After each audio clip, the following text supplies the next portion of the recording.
তমেব মাতা চ পিতা তমেব, তমেব বন্ধুস্স সখা তমেব, তমেব বিদ্যা দ্রবিণং তমেব, তমেব সর্বং মম দেব দেব। এই কে ইনি? কাকে বলা হলো? কাকে সম্বোধন করা হলো? সর্বস্ব চাহাং হৃদি সন্নিবিষ্ট মত্ত স্মৃতি জ্ঞানমপহঞ্চ বেদৈস্য সর্বরহমেব বেদ্য বেদান্ত ক্রীদ বেদে বিদেব চাহাম। আমি অর্জুন, আমাকে চিনতে পেরেছো কি তুমি? এই জগৎবাসী, তোমরা কি আমাকে চিনতে পারছো? আমি সমস্ত জীবের হৃদয়ে আছি আত্মা রূপে বা জীবন রূপে। আত্মা অনেকে বোঝে না, জীবনটা বোঝে। মানুষ যে মরে যায় বলে না জীবন চলে গেছে কেউ, তবে এখন অনেকে শিক্ষিত তো আত্মা চলে গেছে বলে। ওই যে খাঁচার পাখি, খাঁচা থেকে পাখিটা উড়িয়ে গেছে, খাঁচার কোনো মূল্য থাকে না, তাই তো? তাহলে কি হবে? আমার সেই ভগবান বললেন, হে জগৎবাসী শোনো, আমি সমস্ত জীবের হৃদয়ে আছি আত্মা বা জীবন রূপে।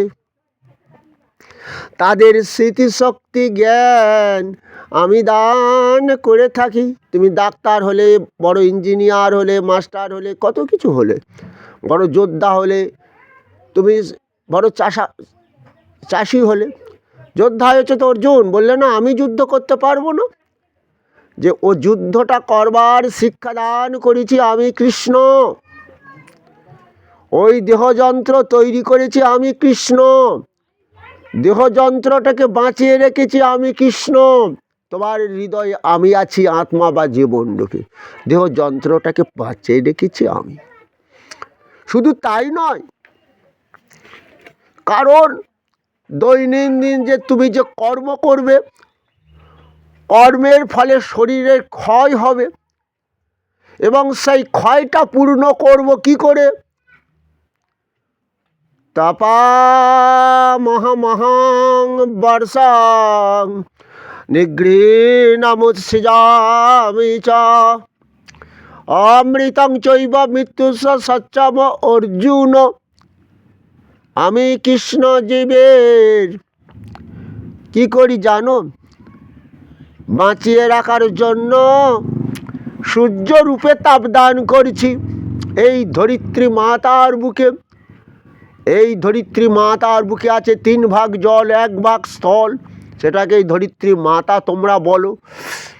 সেই ধরিত্রী মাতার বুকে ওই 3 ভাগ জল আকর্ষণ করলাম, এই অর্থাৎ সূর্যের তাপে যে জলীয় বাষ্প হলো, সেই জলীয় বাষ্প থেকে মেঘ সৃষ্টি হলো। সেই মেঘ রূপে আমি ধরিত্রীর মাতার বুকে বৃষ্টি দান করলাম। ধরিত্রীর মাতার বুক তাহলে কি হবে বলো? চৈত্রের চিতাভস্য উড়ায় জ্বালার পৃথ্বী, সে আসিয়াছে আজ কাল বৈশাখে। সেই বৈশাখ মাস তোমার দীর্ঘদিন ধরে যে বৃষ্টি হয়নি, এখন বাবা নিম্নচাপের প্রভাবে সারা বছরই বৃষ্টি।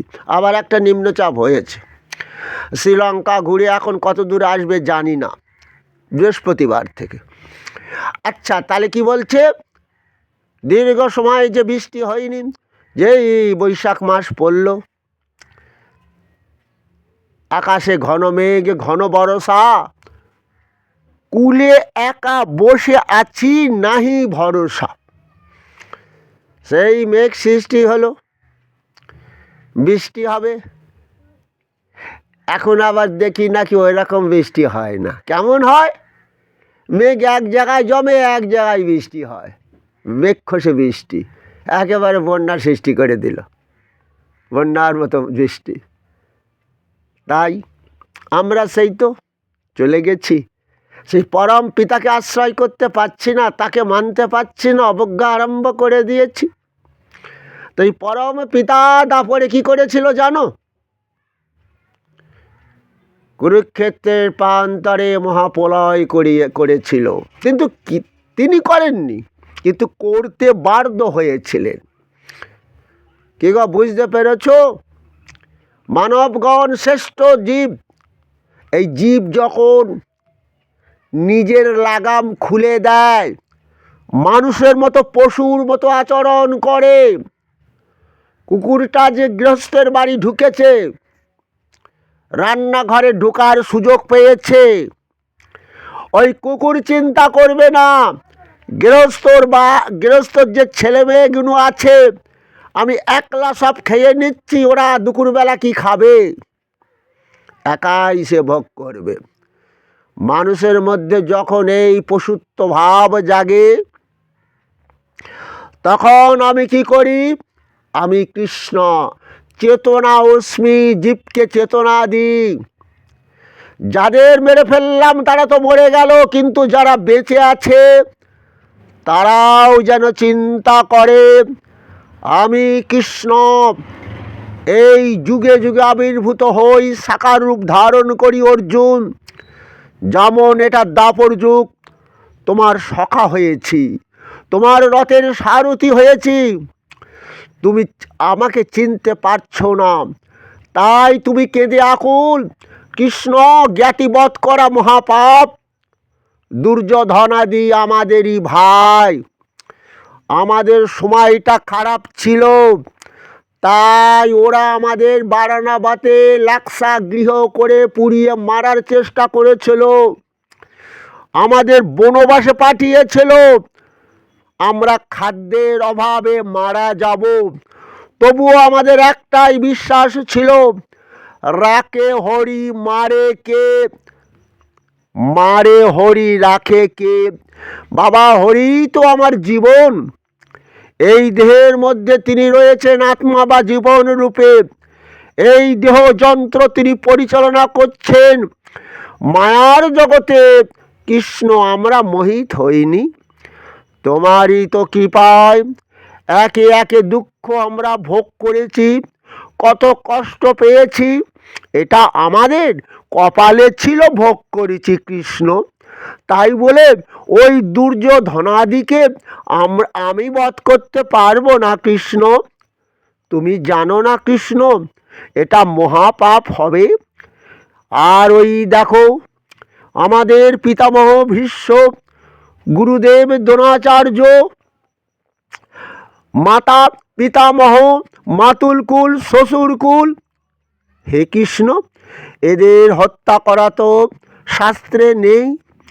এরা যে আমাদের গুরুজন, স্থানীয়, এদের রক্তমাখা ধন, তাদের হত্যা করে তাদেরই তো সেই রক্তমাখা ধন ভোগ করতে হবে কৃষ্ণ। আজ তুমি যে আমাকে যুদ্ধ করতে বলছো, শোনো কৃষ্ণ, ধন ভোগ করে কারা জানো? এই জ্ঞাতি আত্মীয় স্বজনরাই তো ধন ভোগ করে। তারা এসেছে আজ কুরুক্ষেত্রের প্রান্তরে। হে কৃষ্ণ, তুমি শোনো, ধন আমার কি হবে যুদ্ধ করে যে ধন পাবো? কারা ভোগ করবে কৃষ্ণ? এই আমি গান্ডীবি রেখে দিলাম, তাই আমরাও তাকে চিনতে পারি না। সেই পরম ঈশ্বর কি করে আমাদের বাঁচিয়ে রেখেছেন, এই দেহযন্ত্র পরিচালনা করছেন। এই জন্য তিনি পিতা, তিনি মাতা কেন? ইহলোকের পিতা আমাকে সৃষ্টি করলেন, এই ধরাধামে আনলেন। ওই যে বাবার মা মিলন করে সন্তান সৃষ্টি হলো, সেই বাবা মায়ের একটা বিরাট কর্তব্য, সন্তানকে পালন করতে হবে। তাই বাবা দেহযন্ত্রটাকে খাটিয়ে পয়সা তৈরি করে, সেই পয়সা দিয়ে ফলমূল, চাল ডাল, তেল নুন সমস্ত কিছু ক্রয় করে আনে, মা রন্ধন করে সেই সন্তানকে সেবা দেয়। তা আমিও তো সেই কৃষ্ণ তোমাদের শুনলাম, কেন আমি জগৎবাসীর পিতা মাতা, অর্থাৎ আমি সেই কৃষ্ণই যে বললাম ধরিত্রীর মা, তার বুকে বৃষ্টি দিলাম, ধরিত্রীর মা তার বুক ভরে গেল ফলে মূলে। ওগো, শুধু কি তাই? সন্তানকে পালন করতে হবে তো, শুধু খাদ্য সৃষ্টি করলে হবে না। সন্তান সেই খাদ্যগুলো খাবে, সেগুলোকে ভালো করে হজম করাতে হবে, দেহে পুষ্টি সাধন করাতে হবে, নাহলে তো দেহযন্ত্রটা কি বেঁচে থাকবে অর্জুন? তাই আমি কি করি অর্জুন, কি করি জানো? অহম বৈশ্বানরভূতা প্রাণিনাং দেহমাশ্রিত প্রাণপান সমাযুক্ত পচবন্ন চতুর্বিধম। আমি 4 প্রকারের অন্ন সৃষ্টি করেছি। চর্ব চুষ্য লেজ্জ পেয়। তুমি জন্মাবার পর তোমার দাঁত ছিল না, তাই তুমি পেয় খাদ্য খেয়েছ। দুধ হচ্ছে পেয় খাদ্য। যখন তোমার দাঁত উঠে গেল, তুমি ওই যে আপেল ফল কেটে কেটে তোমার মা দিচ্ছে তোমাকে, তুমি চিবিয়ে খাচ্ছ। তাই আপেল ফল, পেয়ারা, নাশপাতি হলো চর্ব খাদ্য। আর আবার ওই যে তোমার শরবতি লেবু কেটে কেটে দিচ্ছে, তুমি চুষে চুষে খাচ্ছ, ওই শরবতি লেবু, কমলা লেবু ইত্যাদি চুষ্য খাদ্য। আবার যে খাদ্যটা চেটে খেতে হয় সেটা চাটনি, আমের চাটনি চেটে চেটে খাও, অর্থাৎ লেজ্জ। চর্ব চুষ্য লেজ্জ পেয় খাদ্য আমি যেমন সৃষ্টি করেছি ধরিত্রী মাতার বুকে, সেগুলো তোমরা খাবে বা গ্রহণ করবে। আমি জঠর অগ্নি রূপে তোমার দেহের মধ্যে আমি আছি অর্জুন। ওই জঠর অগ্নি রূপে তোমরা যে খাদ্যগুলো খাচ্ছ আমি হজম করাচ্ছি। সবই তো আর কার্বোহাইড্রেট খাদ্য খাও না, ওরই মধ্যে তোমরা ফ্যাট জাতীয় খাদ্য খাও। তাই ফ্যাট জাতীয় খাদ্য হজম করে কে জানো? ওটা তোমার ওই পাকস্থলী থেকে যে গ্যাস্ট্রিক জুস ক্ষরণ হয়, সব খাদ্য হজম হয়, কিন্তু ফ্যাট জাতীয় খাদ্য হজমও করতে পারে না। তাই লিভারকে বসিয়ে দিয়েছি দেহের যন্ত্র, আর একটা যন্ত্র হিসাবে। পাকস্থলীকে যেমন বসিয়ে দিয়েছি দেহের মধ্যে, খাদ্য হজম করছে, ওর পাশে আমি লিভারকে বসিয়ে দিয়েছি। লিভার কি করে? পিত্ত ক্ষরণ করছে অনবরত। যাই তোমরা যখন ফ্যাট জাতীয় ঘি, দুধ, বড় বড় মাছ, চর্বি জাতীয় খাদ্য খাও, ওটা হজম করিয়ে দেয়, ওই পিত্ত ক্ষরণ হয়। ওই পিত্ত পাকস্থলী থেকে খাদ্য যখন ডিওডেনামে আসে, হ্যাঁ, পাকস্থলী থেকে খাদ্য হজম হলো কিছুটা, হ্যাঁ, কিন্তু ফ্যাট জাতীয় হলো না হজম। ওই ফ্যাট জাতীয় খাদ্য যখন ওই ডিওডেনামে এলো, ওই পিত্ত ক্ষরণ হয়ে এই ফ্যাট জাতীয় খাদ্য হজম করলো। ও অর্জুন, শুধু তো হজম করলেন, সব পায়খানা হয়ে বার হয়ে গেল না? এই পায়খানা অর্থাৎ যেগুলো আমাদের কোনো কাজে লাগে না, সেগুলো বার হয়ে যায়, আর তাকে আমরা মল বলি। আর খাদ্যের সারবস্তু, যেমন তোমরা কার্বোহাইড্রেট জাতীয় খাদ্য খেলে, সেগুলো কি হলো জানো? ওগুলো ওই কী করলো, কার্বোহাইড্রেট জাতীয় গ্লুকোজ তৈরি হলো। ওই গ্লুকোজটা তোমার দেহে শক্তি উৎপাদন করবে। কি করে করবে? ওর জন্য আর একটা যন্ত্র বসিয়ে দিয়েছি, সেটা তার নাম হলো বিটা কোষ। ওই বিটা কোষ থেকে ইনসুলিন হরমোন ক্ষরণ হচ্ছে অনবরত। যত গ্লুকোজ জাতীয় খাদ্য খাচ্ছ, কার্বোহাইড্রেট জাতীয় খাদ্য খাচ্ছ, ওটাই তোমাদের শক্তি যোগাচ্ছে।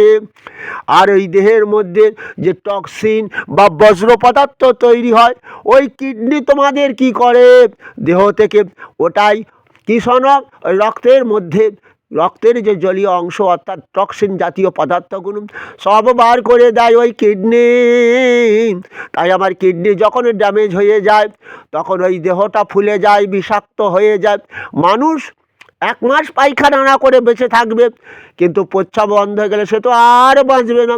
কিডনি ড্যামেজ হয়ে যায়, তখন ডাইলেশন করা হয়, তো মানে কিডনির কাজটাকে আর্টিফিশিয়াল ভাবে করানো হয়। কতদিন রুগীকে বাঁচিয়ে রাখবে গো? শুনতে পেয়েছ? ওই জন্য বলছে রাখে হরি মারে কে, মারে হরি রাখে কে। সেই জন্য আমরা কি করব? সেই পরম পিতা মাতাকে আশ্রয় করব। সেই পরম পিতা যে, মাতা যে আমাদের বলেছে, মন মনা ভব মদ ভক্ত মদ জাজিমাং নমস্কুরু মামে বৈশ্যসি সত্যাঙ্গতে প্রতিজান প্রিয় হসিমে। অর্জুন তোমরা সবাই আমার প্রিয়জন, শুনে নাকে যাব। তাহলে আমি সেই পিতা, আমি মা তার উপরে সৃষ্টি করলাম, আমি তো তোমাদের প্রিয়জন। এই সুন্দর দেহটা যাতে তাড়াতাড়ি ধ্বংস না হয়, তোমরা দেহ দিয়ে যাতে পাপ না করো, সেই জন্য আমি কি করলাম, ওই যে আমি গীতামৃত তৈরি করলাম। হে কলির জীব, গীতামৃত পান করো, দেহ পাপমুক্ত করো। গীতা কলি কলুষ নাশক।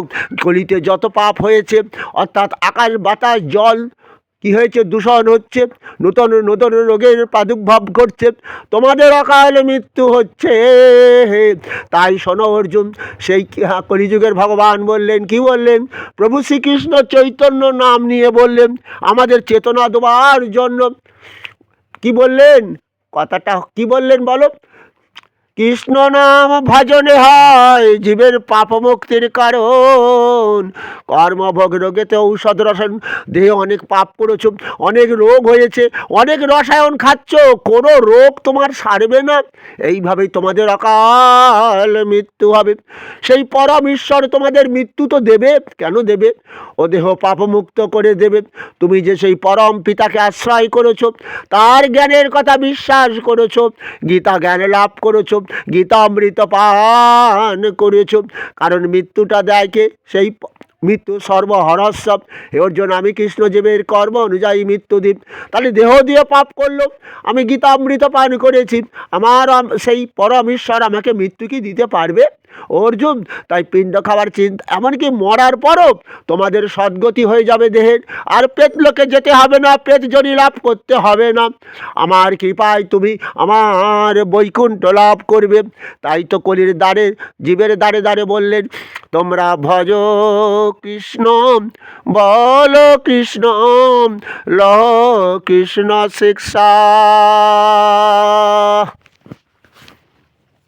তাহলে কেন, তাহলে তিনি কেন, তিনি তমেব মাতা পিতা, তমেব মাতা চ পিতা তমেব, তমেব বন্ধুস্ব সখা তমেব, তমেব বিদ্যা দ্রবিণং তমেব, তমেব সর্বং মম দেব দেব। তুমি বন্ধু রূপে তোমাকে অর্জুন ভজল, দেবতারাও তো তোমাকে, সেই 33 কোটি দেবতা তোমারই আশ্রয় গ্রহণ করে, তোমাকেই ভজন করে। তাই আমরা যতবার দেখেছি, এই অসুরকুল যখন স্বর্গরাজ্য দখল করে নিয়েছেন, যেমন তিনি বামন অবতার হয়ে তোমরা বলি রাজার কাছ থেকে স্বর্গমত্ত পাতাল উদ্ধার করেছিলেন। আবার মা দুর্গা রূপে মহিষাসুরকে বধ করে স্বর্গরাজ্য দেবতাদের পাইয়ে দিয়েছিলেন। তাই তুমি দেবতার ও দেবতা কৃষ্ণ।